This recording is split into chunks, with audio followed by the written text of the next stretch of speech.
Hello, hello, hello! Good day mga people! Samahan niyo ako for today's video. Thank you so much! Ampingan tanan!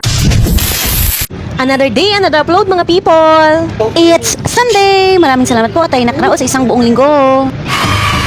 Oras na mga people, oras na bumili ng mga pagkain para sa ating budget meal for the week. Dahil nababudget tayo, kailangan nating bumili ng bultuhan.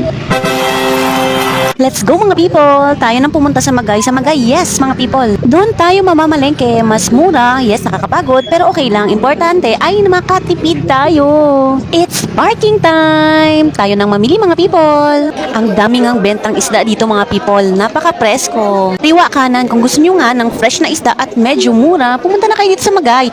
Early in the morning. Tingnan nyo naman, kahit kuratsa meron dito. At natapos na nga tayo bumili ng isda. Tayo nang bumili ng lato. Hindi yan mawawala sa Sunday meal mga people. At ayan na nga ang ating ulam for the day. Grilled fish, kilawin, sadilis at lato. Thank you Lord sa aming pagkain sa araw na ito. At syempre, pag marunong kumain, marunong maghugas. Let's clean mga people. Sabayan na natin ang maiksing paglilinis ng ating kusina. Sa ating lababo, specifically. Akala nyo rest day ang Sunday, no? Hindi mga people. Bilang isang ina, kailangan nating gumalaw-galaw. Gumalaw-galaw sa bahay dahil ito na yung araw natin na free. Free tayong maggalaw-galaw sa bahay. Maglinis, kumbaga mga people. Let's have general cleaning ng ating lababo. Version 2.1. Ito nga ang dapat na isa sa pinakamalinis na parte ng ating bahay dahil dito tayo gumagawa ng pagkain natin sa araw-araw. Kaya kahit medyo pagod na ang person at gustong humiga, kailangan pa rin gumalaw-galaw. Let's do this mga people.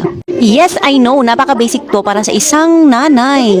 Sanay na sanay tayo dyan, di ba nga gawaing ina ito? Kasi naman kung ang mga anak natin ang gagawa nito, siguradong hindi 99% germ-free. Kaya as a working mom, hindi dapat ito mawala sa ating routine. Ang paglilinis, of course, no, wala tayong yaya, wala tayong maid. Kaya let's continue to do work for the betterment of our family. Let's go, mga people! At natapos na nga tayong maglinis. Oras na para magluto ng merienda, mga people. Freshly baked peanut butter cake. Yes, you heard it right. Tayo nga ay nag-bake ng cake mga people dahil nga available yung mga ingredients available sa ating ref. Napaka-basic lang naman din nitong gawin kaya yakang-yakan natin mga people.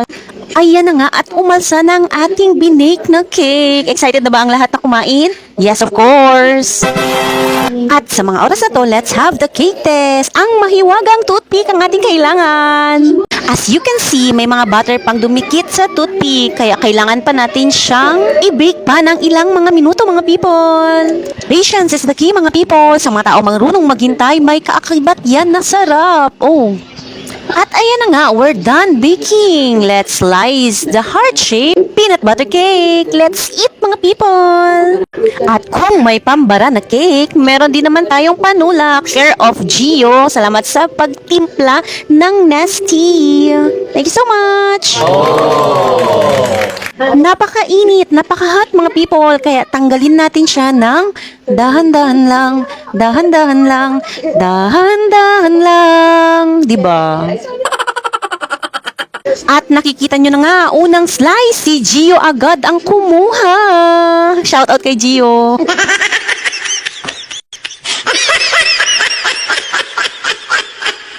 Mukhang sunog ba ang ating cake mga people? Hindi po yan sunog. Mukhang sunog lang dahil po yan sa kokwa na ating ginamit. Yum, yum, yum mga people. Maraming salamat po sa araw na ito. Dito ko po muna tatapusin. Huwag po kayong magsawang manood at makinig. Thank you so much mga people. Ampingan tanan.